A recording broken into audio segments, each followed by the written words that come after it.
fanazavana zava-miafina fanazavana zava-miafina ny zava-miafina momba ny franc-maçon illuminati ny nouvel ordre mondial nalina amina vaovao maneran-tany ny anaram-biby izay ankofan'ny olona rehetra sy ny marika 666 zava-miafina ao anatin'ny fivavahana izay ahafantaranao ny tena marina ny momba ny boky ny enoka sy ireo anjelinidina teto tany ka nanambady ny zanakavavin'ny olona araka ny hita ao amin'ny Genesisy toko fahaenina fandaharana arainao eto amin'ny TNTV isaky ny zoma maraina amin'ny enora ny sabotsy maraina amin'ny enora ary ny alahady maraina amin'ny enora sy 30 minitra tompona andraikitra fikambanana mpiara-mikatsika ny famarinana sy ny fiainana manandrakizay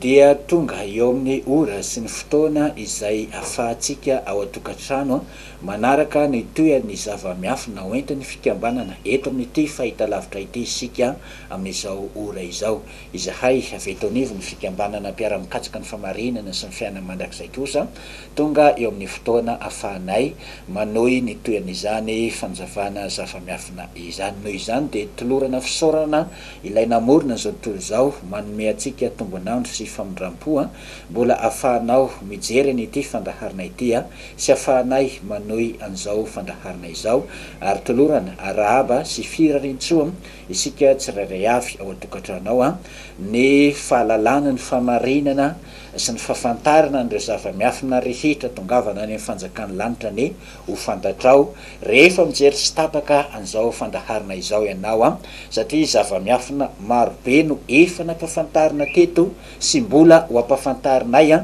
mandritra ny fotoana rehetra anaovanay an'izao fandaharana izao izahay avy eto anivo ny fikambanana dia mampafantatra antsika anareo fahamarinana izay noravan'ny fahavalony avo indrindra satria voalaza ao amin'ny Daniela toko fafito andiny fa 5:20 fa nisy fanjakana faefatra izay nanohatra ny avo indrindra nampahory ny olo-maso ny avo indrindra nanova fotoana sy lalàna zany hoe io biby faefatra io na io fanjakana faefatra io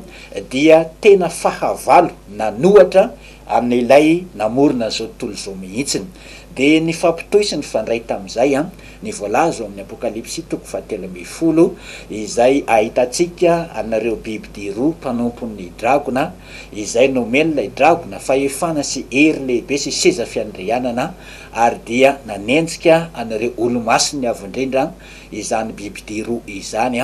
nampahory ny olo-masony avo indrindra ary ny tena ratsy ny taberna kely ihany koa izany biby mpanompon'ny dragona izany famarinana noravana avokoa ny voaresaka ao anatin'izany faminaniana izany ka ho antsika izay tsy mahafantatra ny heviny dia tsara ho anao ny mijery dia mandinika lalina ny zavatra hoentina eto ary tsaroa fa ny mpamonjy dia nanambara hoe ka tsao aloha ny fanjakan'ny lanitra sy ny famarinany dia ho fanampiny ny zavatra rehetra ho anao zany amin'izao fahavelomanao zao inoko fa tena zavatra lehibe aminao izany hoe tafiditra any amin'ny fiainana mandrakizay ho velona mandrakizay zany mino fa zava-dehibe aminao zany tsarovy anefany fa iray ihany ny marina ny fivavahana sy ny anaram-piangonana sy ny mpitondra fivavahana sy ny fotom-pampianaran'ireo mpitondra fivavahana maro isan-karazan'ireo no samy manany azy ary misy ara-tena mifanipaka mihitsiny ny fotom-pampianaran'ireo mpitondra fivavahana ireo fa ny lalana sy fahamarinana atongavana any amin'ny fiainana mandrakizay kosa dia iray ihany ary ny apôstôly dia nilaza hoe iray ny finoana iray ny fanantenana iray ny fiainana mandrakizay iray ny batisa iray ny fanahy iray ilay namorona n'izao tontolo zao izany famarinana tokana sy fanjakan'ny lanitra tokana fiainana mandrakizay tokana izany sy ny marina tokana no ilaina fantatrao mialoha ny alanao eto amboniny ity tany ity ka rehefa maty anao maty ao anatin'ny fahalalana ny famarinana dia azo antoka fa ho tonga any amin'ny fanjakan'ny lanitra ianao amin'ny vanim-potoana ananganana anareo maty rehetra satria tsy maintsy mbola ho tonga izay fotoana ananganana ny maty rehetra izany. Eo amin'izay famarinana ilaina katsatsika izay indrindra izao azavaiko izao ka toy amin'ny apokalipsy toko 17 andininy fahenina sy ny Daniel toko 7 andininy 520 izay maresaka an'ilay fahavalo nampahory ny olo-masiny avy indrindra nanova fotoana sy lalàna ny tena ratsy ny tabernakely nomen'ilay dragona fahefana sy hery sy seza fiandrianana io fahavalo ny avy indrindra io ka dia nanatanteraka ny fitaka rehetra teto ambonin'ny tany satria voalaza eo amin'ny apokalipsy toko 12 andininy 7 fa rehefa nazera ilay dragona na ilay menarana ely dia namitaka an'izao tontolo zao izy. De voalaza indray eo amin'ny andininy 12 hoe loza ho an'ny tany sy ny ranomasina fanidina any aminareo ny devoly sady manana ny fahatezerany lehibe fa kely sisa ny androny. Devoly manana ny fahatezerany lehibe miaraka amin'ny anjeliny izay nazeraka eto ambonin'ny tany no mamitaka an'izao tontolo zao ary anisany tafiditra ao anatin'ny fivavahana sy ao amin'ny ara-pinoana ary ao amin'ny ara-panahy ireo fanahy izay nazeraka eto ambonin'ny tany ireo ka mamitaka an'izao tontolo izao. Tsy ny ara-panahy ihany no nidiran-doza fa ny fanjakana rehetra eto ambonin'ny tany sy ny fitondram-panjakana rehetra ary ny fanaovana politika sy ny resaka fahefana rehetra eto ambonin'ny tany na ara-toekarena io na ara-politika dia voafitaka avokoa saingy tsy resaka betsaka ny makasika ny resa politika ao satria na iresaka betsaka resa politika eto raha isika tsy atafiditra ny fanjakan'ny lanitra mihitsiny ny adevitra mombana politika fa ny ao amin'ny fanjakan'ny lanitra sy ny ara-panahy no atongavana any amin'ny fiainana mandrakizay. Tsy midika akory ny hoe tsy azo ataony amin'ny resaka politika satria voaresaka betsaka ao amin'ny faminaniany Daniel sy ny faminaniana nambaran'ny Jaona ny apokalipsia ny resa politika sy ny toetra raha-pirenena ary mahafantatra ny zava-miafina momba zany ihany koa i frera Belona saingy araka ny nampitaiko teo hoe aleo mifototra sy mibanjina ny ara-panahy satria ao no misy an'ilay arenana fenina ny fanjakan'ny lanitra dia tahaka ny arenana fenina hoy ny mpamonjy ka rehefa hitan'ny olona dia lasa mivarotra ny fananana izy dia nividy an'ilay arena na fenina sarobidy izany fanjakan'ny lanitra izany zava-miafina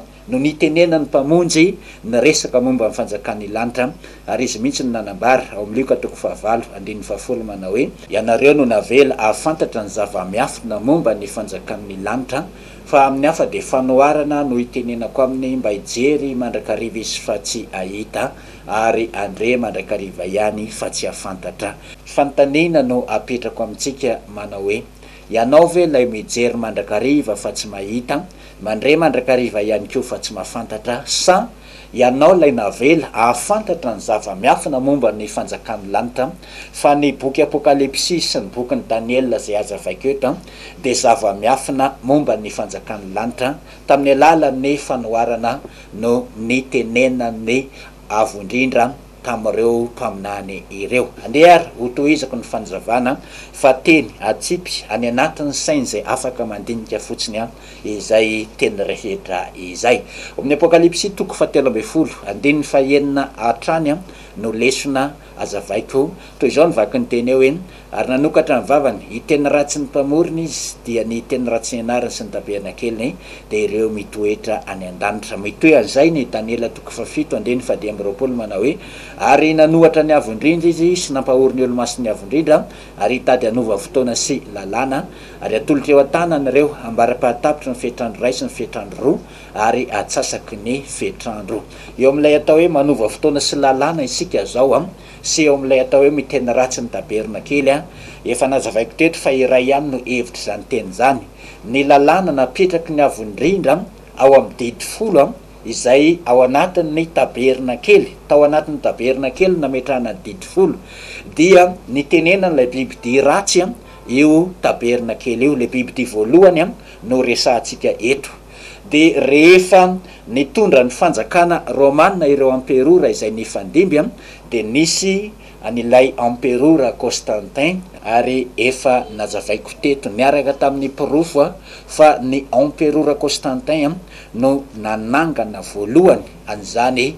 fiangonana Romana izany. Zany emperora zany tena nanome aina sy nampatanjaka an'izany fiangonana Romana izany. Constantin no namoaka lalàna voalohany tamin'ny 7 marsa taona 127 izay nandidy ny olona rehetra teto ambonin'ny tany mba hanaja ny andro ny masoandro, ary izany fanajana ny andro ny masoandro izany dia fiankohofana amin'ilay masoandro izay nivavahan'ny emperora Constantin. Ande ameko hitatsika eto ny pirofo milaza an'izany ato amin'ilay boky mitondra ny lohateny hoe Révolution ao Vatican. Mariako hatrany fa ity boky Révolution Vatican ity dia zareo manampahaizana avany ivelan'ny tany no namoaka voalohany anazy ty ary nazahoany alalana tamin'ny fitondram-panjakana izay nisy anazy ity boky ity, ka ny docteur Martin Kobialka no namoaka an'ity boky ity tamin'ny teny Allemagne no nandikany anazy tany aloha tany. Nisy manampahaizana frantsay kosa nandika anazy ho amin'ny teny frantsay, ary nisy manampahaizana malagasy nandika anazy ho amin'ny teny malagasy, izay samy nazahoany izy ireo alalana tamin'ny fanjakana sy ny firenena izay nisy azy avy nazahoana lalana zany namoana an'itony boky itony dia ity boky Révolution Vatican ity de mitantara ny zavanitranga tao am'izany fanjakana Romana izany. Tsy ity Révolution Vatican ty ihany no boky mitantara ny zavatra nisy tao amin'ny fanjakana Romana, fa maro be ny boky mitantara ny zava-nisy tao. Ity aloha no azoko ampiasaina sy misy zavatra ilaiko anaporifoiko ny fatanterahany faminaniana. Voalaza ao amin'ny Daniel 7:7 fa lay fanjakana faefatra dia nanohatra ny avindrindra, nampahory ny olo-masy ny avindrindra, nanova fotoana sy lalàna. Tamin'ny 7 marsa taona 127 mpamonjy araka nambarako teo dia namoaka lalàna ny emperora Constantin mba hitsaharany olona rehetra amin'ny andro ny masoandro. Andeha averina apoitra amintsika indray ny voasoratra ato amin'ny ity boky ity ato amin'ny pejy 570 ato amin'ny Révolution Vaticana zany pejy 570 dia misy lohateny hoe ny andro ny masoandro. Araka ny hitatsika eo amin'ny écran io zao nivaky ny teny lazainy ety ambany ety. Ny emperora Constantin dia nijanona saiky mandra-pahafatiny ho mpivavaka tamin'ny masoandro sy tamin'ny nahasolo tenany mpamorona ambony indrindra azy teto an-tany. Naseho an-tsara ho zanaky masoandro misy felotana masoandro izy tamin'ny vola navoakany. Izao no voasoratra teo: Sol Invictus, ilay andriamanitra masoandro tsy mety resy. Zay zany dikany amin'ny teny malagasy. Amin'ny teny frantsay kosa de hoe soleil invisible. Ity masoandro tsy mety maty ity, tsy mety resy ity masoandro tsy mety resy ity no nivavahan'ny Constantin ary nomeny an'izany anaram-boninahitra zany hoe masoandro tsy mety resy. De ato amin'ny pejy 970 de izao indray no tantarain'ny mpanoratra ato amin'ity boky ity. Tantara marina ity fa tsy hoe anganona zavatra foronina. De ato amin'ny pejy 970 izao aseho amintsika izao ny 7 marsa taona 127 de namoaka lalàna voalohany momba ny alahady ny emperora Constantin nanao hoe ny mpiasa rehetra, ny mponina amin'ny tanàn-dehibe rehetra mba ny mpiasa amin'ny antony-draharaha rehetra de tsy maintsy mitsahatra amin'ny andro be voninahitry ny masoandro, koa ny fivavahana amin'ny masoandro no nanjary fivavahan'ny ampira mitantara amintsika ny lalàna momba ny alahady nomeny Constantin ny miaramila atao hoe Eusèbe. Zany hoe raha tohizina zany ny famakiana ny boky ity de hitatsika ao ny fitantarany zany miaramila Eusèbe izany izay miaramila velona tamin'izany taonjato namoahany Constantin an'izany lalàna momba ny fanajana ny andro ny masoandro na ny andro sans day izay iankofa ny mpanompo sampy amin'ny masoandro kanefa de lasa fivavahana malaza am'izao taona misy atsika izao noho ny tsy fahafantarantsika zany zava-miafina izany no mahatonga atsika iteny hoe io no andro nitsanganan'ny mpamonjy, io no andro voalohany nitsanganan'ny mpamonjy, de io no atao hoe andro ny tompo. Zany nge no zavatra malaza ao anatin'ny saitsika sy ao anatin'ny saindreo mpitondra fivavahany reo ajoro fotsiny fotokevitra hoe andro ny tompo io. Ao anaty baiboly aloha tsy misy an'izany hoe io ny andro ny tompo, ny andro voalohany amin'ny herinandro, fa voalaza amin'ny Ezekiel toko 20:12 hoe nomeko azy ny sabata ko famantarana amiko sy ho aminy. Ny sabata no andro ny avo indrindra de nambaran'ny mpamonjy any amin'ny Matio toko 12:15 manao hoe tompony sabata ny zanak'olona. Ny voalaza atao anaty baiboly ry avako mijery an'ity fandaharana ity dia hoe tompony sabata ny zanak'olona, fa tsy hoe andro ny tompo ny andro voalohany amin'ny herinandro, fa andro ny masoandro ny andro voalohany amin'ny herinandro. Ny Emperora Constantin no namoaka lalàna voalohany anajana an'izany andro ny masoandro izany, namoahany lalàna fa tsy mahazo miasa na manao taozavatra na miasa tany na miasa any birao ny olona rehetra eran'ny fanjakany rehefa alahady ny andro, fa mitsahatra sy manome voninahitra ny masoandro. Voalaza ao amin'ny Exodosy toko 20 eo amin'ny 17 sy ny 15 hoe mahatsiarova ny andro sabata na masina azy, enema nanaovan'ny mpamorona zao tontolo zao fa nitsahatra tamin'ny andro 17 izy de izany koa no nitahiny sy nanokanany ny andro 17 asainy mitsahatra ihany koa isika amin'ny asa mandrarahantsika amin'ny andro 17 novain'ilay Emperora Constantin izay fitsaharana amin'ny andro sabata izay lalàna napetraky ny avo indrindra, satria efa voalaza amin'ny Daniel toko 7:20 hoe anova fotoana sy lalàna io bibidy mpanompon'ny dragona eo. Fotoana fionan'ny vahoakan'ny avo indrindra am'izay manaradia azy ny andro sabata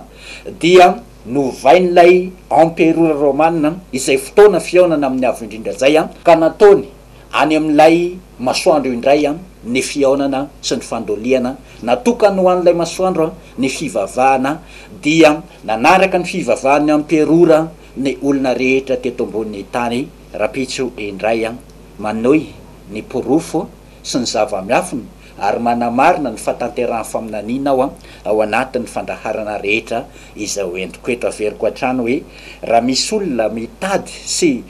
mikaroka hoe aiza ny tena misy manazava mazava tsara anyreto faminaniana ireto, satria rehefa vakinao ny boky apokalipsia de misy olona mieritreritra fa angano, satria misy dragona ao ny boky apokalipsia, misy bibidy, misy tandroka folo, misy lofito orerane zany raha ohatra hoe avoaka filme, ohatrany hoe raha misy olona zany mahay manao sary de misy ohatrany zavatra misy biby be orera be mihitsy ny miseho ery, tsy izany anefa le izy fa fanoharana nilazana ny zavatra hitranga ao amin'ny resam-pivavahana ny boky apokalipsia. Voaresaka ao avokoa ireo fivavahana rehetra izay misy eto ambonin'ny tany ireo fa ny mpitondra fivavahana sy ny mpivavaka no mijery mandrakariva fa tsy mahita, mandre mandrakariva fa tsy mahafantatra. Ka raha mitady ny tena fahatanterahany faminaniana sy olona manazava mazava tsara ny fahatanterahany faminaniana ianao arao tsy tapaka ny fandaharana hoentiny fikambana mpiara-mikatsika ny famarinany sy ny fiaina mandrakizay mametraka mandra-pitafa ho amin'ny rampitso indray.